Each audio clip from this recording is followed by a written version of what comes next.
Transfer Daily, the show that keeps you up to date with players that may link with a summer transfer move to Arsenal. Hi and welcome along to AFTV Transfer Daily, the show that keeps you up to date with players that may link with a summer transfer move to Arsenal. We are back. And listen, it's great to be back here with Transfer Daily.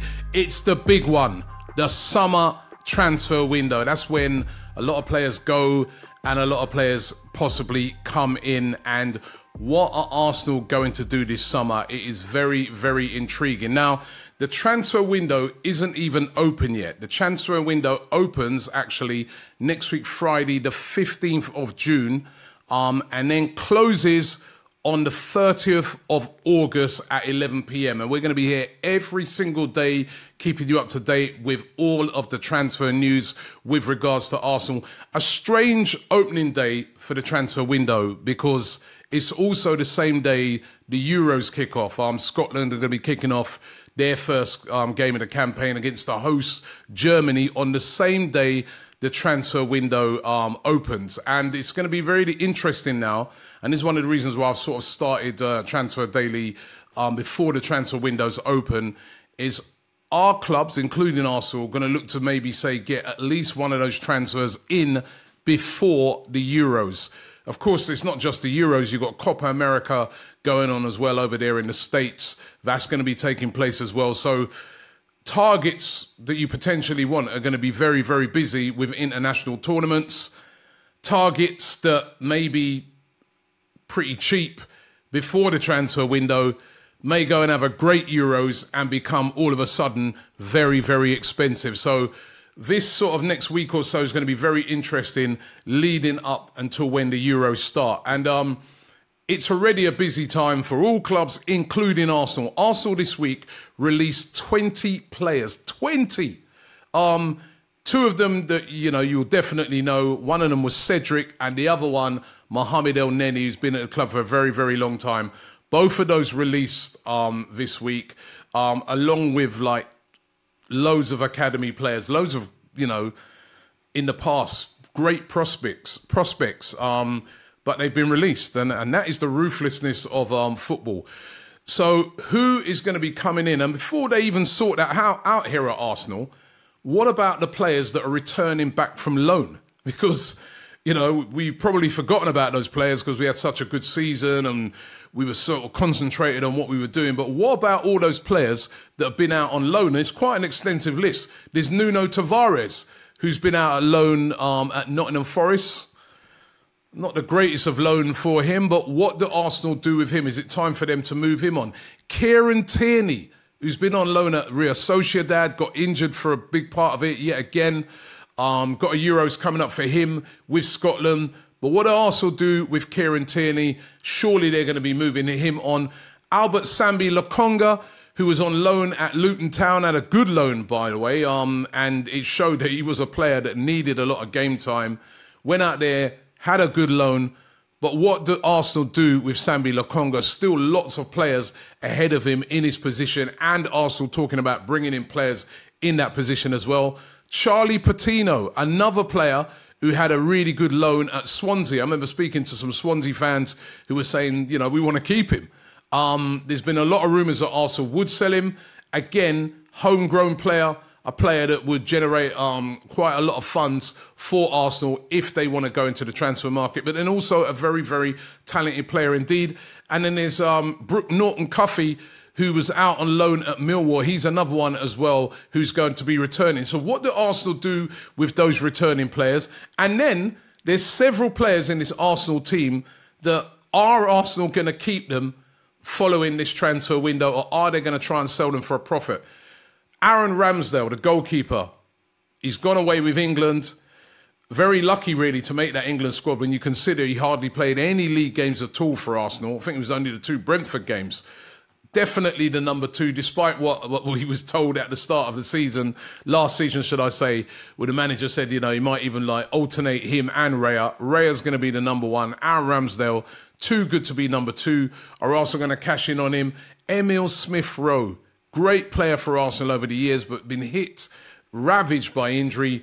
There are teams that would love to take him. Villa have been rumoured to want to pay £35 million for him. What do they do with him? Eddie Nketiah, that's the big one. That's the one where rumours have already started to swirl. Fulham said to be the team that are really, really interested at the moment, along with Palace and a host of other teams. 30 million, we're being told, could be a deal that could get Eddie Nketiah away. But what happens to him? What happens to Thomas Partey? Do Arsenal keep Thomas Partey? Do they move him on? Injury-ravaged season. Reece Nelson, another player, you know, really started a game for Arsenal this season.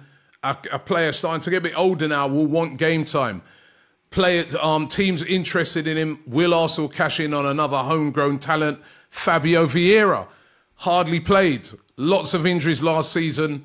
Is he going to figure a lot this season? Or has he been a big flop and do Arsenal move him on? Alexander Zinchenko has been linked with a move away to Bayern Munich. And again, lots of injuries this season. Didn't have a pre-season. Didn't have a great season for Arsenal. Remember when he first came in the first season, he was one of our top players. Do Arsenal move him on? Do they move him into midfield maybe?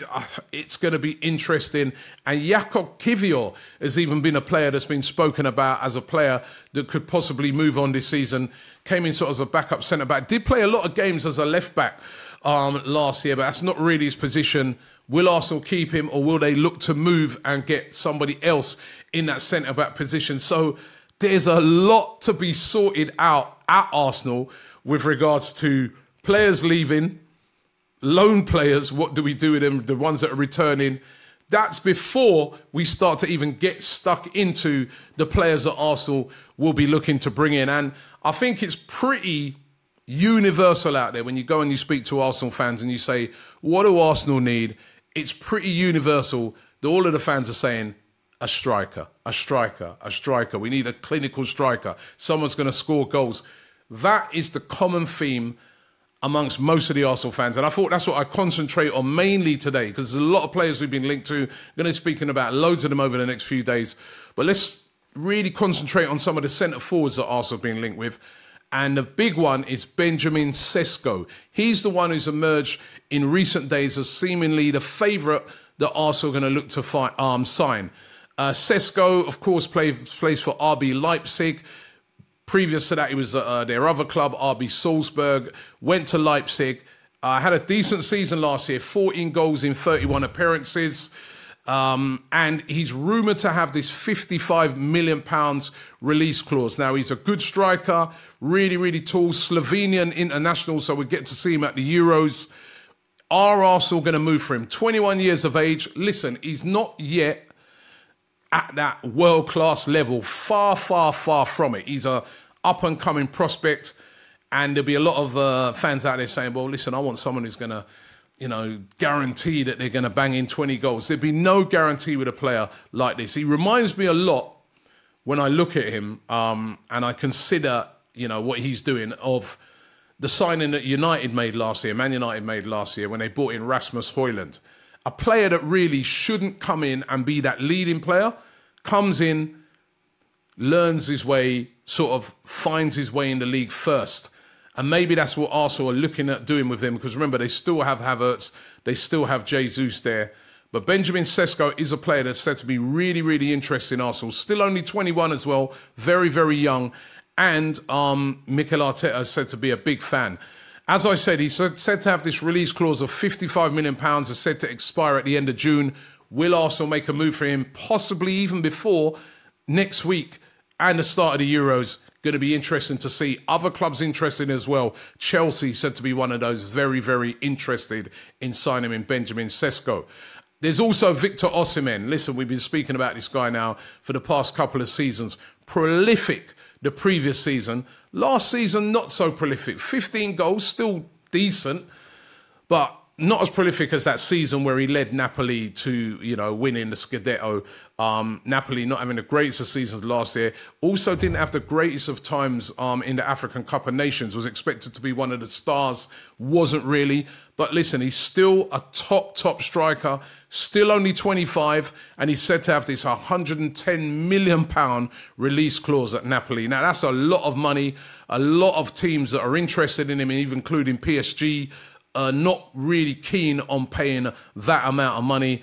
But according to Gazzetta dello Sport over in Italy, they are claiming that Arsenal are one of those clubs interested in signing Viktor Osimhen. It's going to be very interesting to see where he ends up this summer. Definitely going to be leaving, definitely. There's another player playing over in Serie A who had a great season, and that's Joshua Zirkzee. Now, again, a player will get to see at the Euros, Netherlands international, still only 23. As I said, had a great season in Serie A, playing for Bologna. He was actually voted the young player of the year in Serie A. 11 goals and 5 assists. He got in the league, and he has been interested in a lot of clubs. Formerly, remember, he came through the ranks at Bayern Munich. Arsenal were very, very interested in his signature in January, but it's going to be a really difficult task to get him signed. AC Milan and Juventus said to be the two clubs that are really at the forefront of getting him signed, but it's going to be interesting again to see where he ends up. It's going to be into all these players. It's going to be interesting to see where they end up this summer. There's also Viktor Gyokeres. Now, he had a fantastic season over there in the Portuguese league, Sporting CP, winning the league. And again, it was his goals, 29 goals in 33 appearances and 9 assists. And when you consider he left from Coventry, lots of Premier League clubs had a little look at him but didn't go for him. Lisbon went for him, and he's been brilliant there. Debut season, and they go on to win the league. A player is still young, 25, Swedish international, said to be valued at around about 70 million now. That's the sort of money that Sporting are looking for him.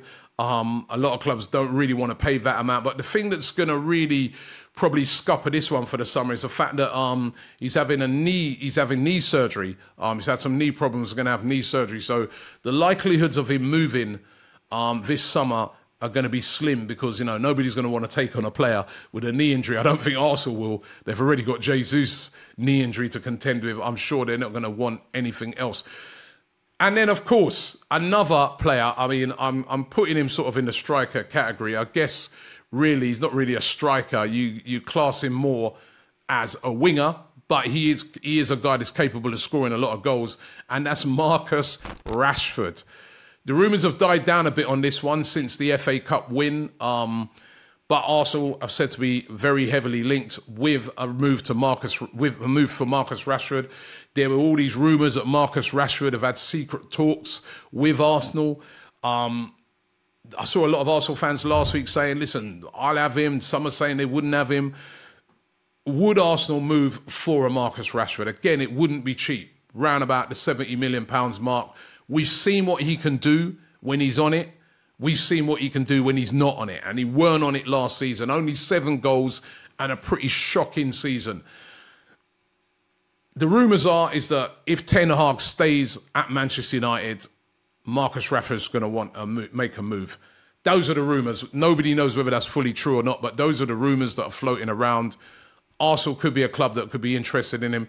Could Mikel Arteta turn this guy's career around? Because we know the guy's got the talent, but could it be Arteta be that guy to get the best out of Marcus Rashford? We know with Mikel Arteta, he's capable of doing that. Look what he did last season with Kai Havertz. Can he do the same with a player like Marcus Rashford? Would he be worth it at £70 million? Going to be interesting, very interesting with him to see if he remains at Manchester United this season. Other forward players, and when I say forward players, players that can play out wide, that are interested in Arsenal, is a few here, and I've got one here. Now, forgive me for the pronunciation of this name in advance, right? I didn't get a chance to check the pronunciation. Is Viktor Tsygankov, right? Hope I got it. Did I get it right? Any Ukrainians out there? Correct me if I'm wrong. Plays for Girona, had a fantastic season last year. 8 goals and 7 assists in 30 appearances. Girona had a great season, real breakout season for them. He's a right winger, but left-footed. You know, so very similar to Saka. 26 years of age, and according to the sports outlet AS over there in Spain, Mikel Arteta is in love with this player and would like to sign him. I love that. He's in love with him. He was previously at Dynamo Kiev, but as I said, he's coming to Girona. He's had a fantastic season. Been linked with a move to many different clubs. When he was talking the other day, he was saying that, listen, grateful for the move to Girona, and I just want to get on and play and stuff. But it does look like he could be a player that could be on the move this summer, particularly when you look at his release clause, which is £25.5 million. That will be nothing really for Arsenal to pay. Could Arsenal make a move for him? They definitely need, I feel, Arsenal, an alternative to Bukayo Saka. As brilliant as he's been, what happens if he gets injured? We saw that if he gets injured, we don't really have that player to replace him. Reece Nelson looks like he's going to be moving on. Definitely need to be looking at alternatives that we could bring in to not just be backup to Bukayo Saka, but give him serious competition. That is how you go on and win leagues. Could that player, and this would be my preferred option, and this is a player that I would love to see Arsenal sign, Michael Olise of Crystal Palace. Still young, 22, a fantastically skillful player, brilliant, nonchalant, that you see some of the stuff he does at Palace, he's absolutely brilliant. I think to myself, what would he do if he's even in a better side?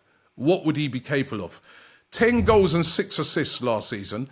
And remember, he only played 19 games. This is one of the downsides of him, has been the injuries over the years with Michael Olise. But I think Michael Olise is a serious problem to every single team in the Premier League. And I think would be a fantastic signing. Now, Crystal Palace have already come out and said, listen, if you want this guy, 60 million quid. That's what we want. 60 million pound. They said that for him and Eze. Eze is another player I love as well. But 60 million pound is their asking price. I think that's worth it. I think it'll be a great addition to Arsenal's side. Would be a great, push for Bukayo Saka. And it's about bringing top quality into the team. If you're going to win the Premier League, if you're going to, trim down that margin that Mikel Arteta was talking about yesterday that City had over us, it's about bringing in quality in this transfer window, and he certainly would be quality. And Arsenal should have some money to spend. For the first time in years, they've got players that they can sell for money. And also, we're in the Champions League and we push for the league this season. So the team's in a great position. Great position. It's just about adding some top quality this summer. So listen, those are just some of the rumours that I've given you today. As I said, I'm going to be here every single day, right throughout the summer, right until the end of it, at the end of August, on the 30th, when the transfer window shuts. So make sure you stay tuned every day here for Transfer Daily. Also, we're going to be doing a Transfer Daily live show a couple of times a week where you guys can come and you can give us your opinions around all the rumours that are circulating around Arsenal. So look out for that. And James is going to be doing an In Focus where he really takes a close look at some of these players that Arsenal have been linked to. So if you want to know anything about all the transfers and all the players that have been linked with Arsenal, here is the place to keep it locked. 12 years going strong now, Transfer Daily. The original is here, is back. Make sure you tune in every day. Thanks for watching the show, and I'll see you again, same time tomorrow.